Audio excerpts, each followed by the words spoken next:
What's going on, guys? It's Jimmy here. Welcome to our daily show where we discuss everything going on here in our country that you need to know about here on a daily basis, including money, investing, the stock market, the fourth stimulus package update, and a stimulus check update. If you haven't subscribed to our YouTube channel yet, make sure to click the subscribe button down below. It's completely free to do so. I will keep you up to date here with everything going on. And also, thanks for hitting the like button for us down below. Several members of Congress are saying that Supreme Court justices have lied. Check this out. Yeah, you can see here this headline. I'll let you hear from her in a second. Congresswoman AOC, Alexandria Ocasio-Cortez from New York, says conservative justices from the Supreme Court lied under oath and should be impeached. That's right. You can also see here AOC says Supreme Court justices who lied under oath must face consequences for impeachable offenses. Yeah, this comes after Roe versus Wade has now been overturned, and several states have now already made abortions illegal in their states, and we have mass protests going on all around the country here, as this is a shocking change for, it's just massive. A lot of people are for this, against this. I'll give you the stats here in a moment about how many people are for this or against this new change of almost 50-year ruling for Roe versus Wade, which was now just overturned. And even, you may not know this, but did you know that Republican Chief Justice John Roberts says the Supreme Court went too far in taking the dramatic step of overturning Roe v. Wade? He actually voted no in Roe v. Wade. He voted yes in the other vote. There was actually two different votes that took place here. I'll show you this here. Yeah, you can see here Chief Justice John Roberts said the Supreme Court shouldn't have overturned Roe versus Wade. He is a Republican, and he argued the other court's conservative justice went too far in ending the federal rights to abortion. He added that a narrower decision would have been markedly less unsettling. Chief Justice John Roberts made it abundantly clear that he felt the Supreme Court's five other conservative justices, he is a conservative, he is a Republican, went too far in their decision on Friday to overturn Roe v. Wade and end a federal fight or federal right to abortion. I guess either way is the kind of right wording there. He says, quote, the court's decision to overrule Roe and Casey is a serious jolt to the legal system, regardless of how you view those cases, Roberts wrote in his concurring opinion released on Friday, along with the majority opinion. A narrower decision rejecting the misguided viability line would be markedly less unsettling, and nothing more is needed to decide this case. This is from the Supreme Court Justice, Chief Justice John Roberts, who is a Republican. But the five other Republicans were enough to overturn Roe v. Wade in a 5-4 vote. You can see here, Roberts' view, though, became largely moot in the face of the block of the other Republican-appointed justice, including President Donald Trump's 3 picks, Justices Neil Gorsuch, Brett Kavanaugh, and Amy Coney Barrett. Donald Trump got to appoint 3 Supreme Court justices in 4 years. And that's where a lot of this is where a big difference is made here. Remember when Senate Majority Leader Mitch McConnell, when he was Majority Leader, now he's Minority Leader. Remember back when he withheld former President Obama from appointing a Supreme Court justice for almost an entire year. He wouldn't let Obama do that in his last year of presidency. But in former President Donald Trump's last few months of presidency, they pushed through Amy Coney Barrett just in the last few months. That's actually a swing of almost two Supreme Court justices. One that would have been through Obama, and then another one underneath Trump. That's the actual complete Roe versus Wade decision there. Because remember, it passed 5-4. The other vote before this passed 6-3. The Chief Justice there voted yes for that one. That was, you can see here, the court's 6-3 decision in the case of Dobbs versus Jackson, Women's Health Organization, upheld a Mississippi law that banned most abortions after 15 weeks of pregnancy. Technically, the vote to overturn Roe was 5-4, with Chief Justice John Roberts attempting to split the decision. He voted no on that. So Republican Chief Justice voted yes on the Dobbs versus Jackson Mississippi law, but he voted no on Roe versus Wade. So that decision was only 5-4, with 5 Republicans voting yes and 3 Democrats voting no, and the Republican Chief Justice John Roberts voting no as well. It's so close there. And this guy here, Supreme Court Justice Clarence Thomas, who voted to overturn Roe v. Wade, he is also now saying, you can see here, he says that gay rights and contraception, basically birth control, should be reconsidered. He's basically saying that they shouldn't be allowed because they're allowed now. So he's saying that they should be reconsidered. So the only other thing to reconsider would be to not allow them because they're allowed now. So if you're reconsidering them, the only other option there would be to not allow them. So, yeah, you can see here, Biden and other critics fear Thomas's extreme position on contraception, which is just birth control. So if they don't want to allow birth control, and if you don't have a choice, women don't have a choice, it's going to be a crazy world out there. Birth control wouldn't even be allowed. And then if you get pregnant, the government is going to force you to have a baby. Women won't even have a choice at all. And there will be no birth control either if this guy had his way.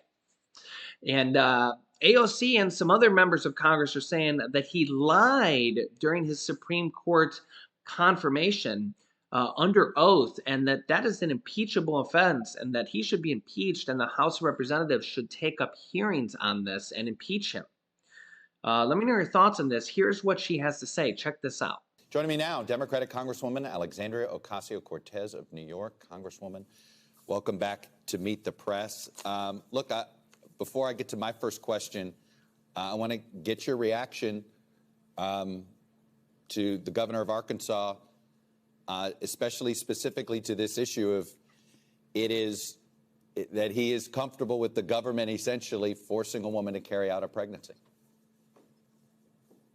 Well, you know, I think naturally I couldn't disagree more with Governor Hutchinson, but I think what's really important is honing in on this idea that the governor and the Republican Party and, frankly, the Republican legislature in Arkansas cares about the life of a woman and the life of a mother. The state of Arkansas and Governor Hutchinson governs over a state that has the 3rd highest maternal mortality in the United States. 71% of the women who die are Black women as well. This is a state that has 26% child poverty, where 1 in 4 children are living in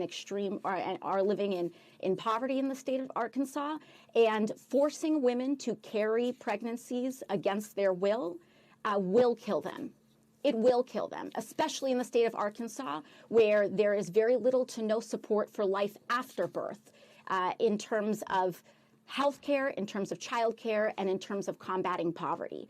This decision and this policy will kill people, no matter what their spin and what their talking points are. And that's what the data shows, and that's what the statistics show. Congresswoman, I know most of what may change things is going to have to be done at a ballot box. But what would you like to see the Biden administration do between now and November? I think what we need to do is show the American people that when they give the Democratic Party power and when they actually do vote for us, that we will be using and we are willing to use the power that they do give us in order to merit increased expansions in our majority. So in terms of what I think the president's administration should be able to do, we have many ideas. We have some ideas coming from Senator Warren, signed a letter along with 25 other Democratic senators asking President Biden to explore opening healthcare clinics on federal lands in red states in order to help people access the health care and abortion services that they need. We also must, and President Biden did indicate that he was going to start looking into expanding abortion access via the pill, as well as educational efforts henceforth. But also what I believe that the president and the Democratic Party needs to come to terms with is that this is not just a crisis of Roe, this is a crisis of our democracy. The Supreme Court has dramatically overreached its authority.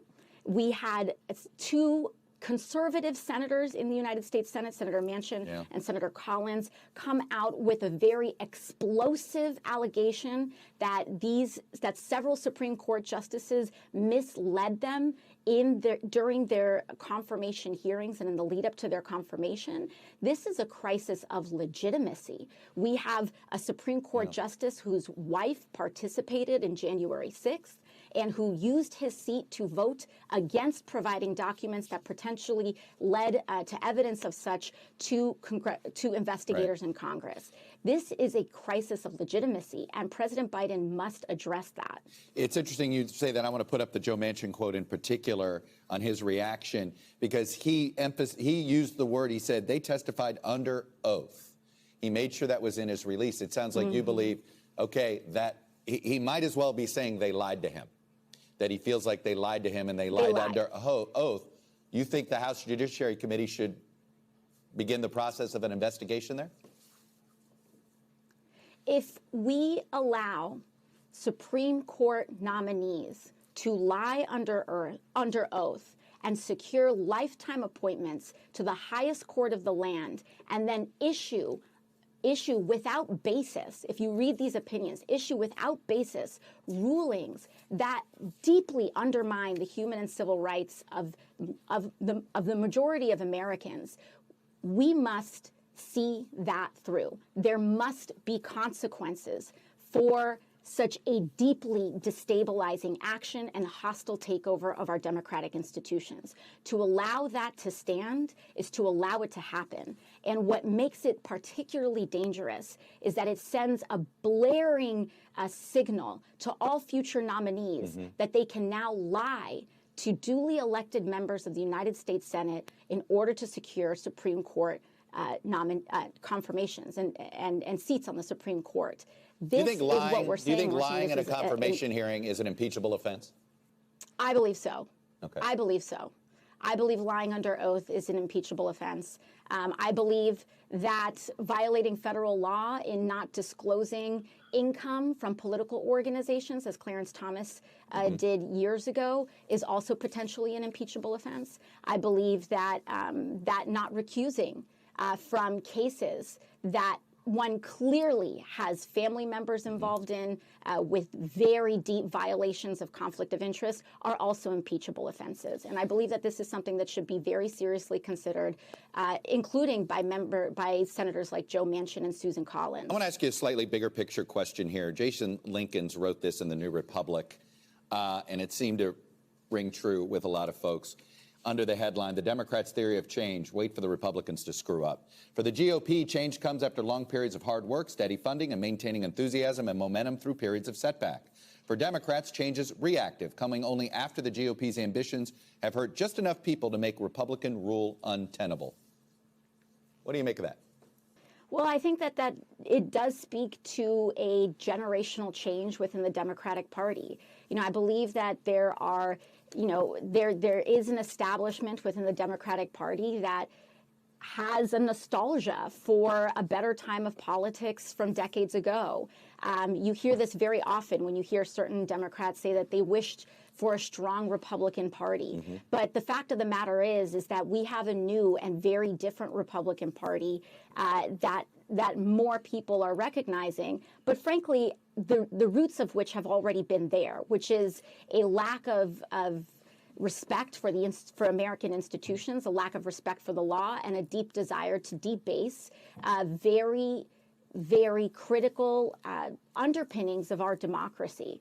And so I do believe that there has been a weak democratic strategy in the past, and we cannot continue to use those same playbooks. Right now, as I say, is that this is overtime for our democracy, and we must be aggressive. Congresswoman Alexandria Ocasio-Cortez, Democrat from New York, appreciate you coming on and sharing your perspective with us. Yeah, so you can see here, even Senator Joe Manchin says, quote, I trusted Justice Gorsuch and Justice Kavanaugh when they testified under oath that they also believed Roe versus Wade was settled legal precedence, and I was alarmed that they chose to reject the stability and ruling that has provided for 2 generations of Americans. So basically, I think he's saying that they lied as well. And this is from Senator Joe Manchin, who often sides with Republicans. I think that he's basically middle of the road. Sometimes he sides with Republicans, sometimes he sides with Democrats.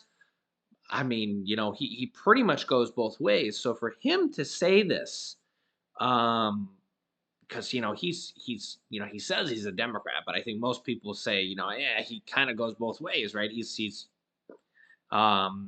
That's a strong statement.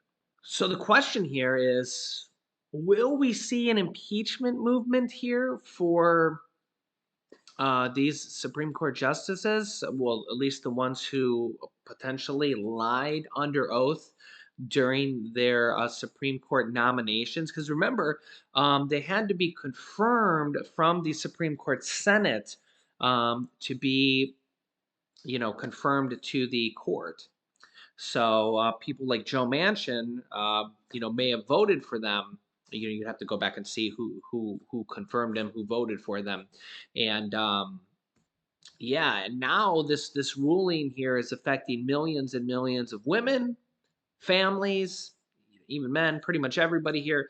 Going forward, this is going to affect maybe generations to come, depending on how long this ruling may stand, may get overturned. Who knows? This ruling could stand forever. I mean, yeah. So it's a very big deal here for this country.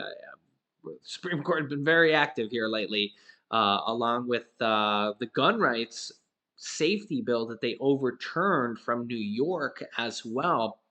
They've been setting a lot of precedences here. So let me know your thoughts here in the comments. I'll keep you up to date here with everything. Got a lot going on here. Yeah, it's just yeah.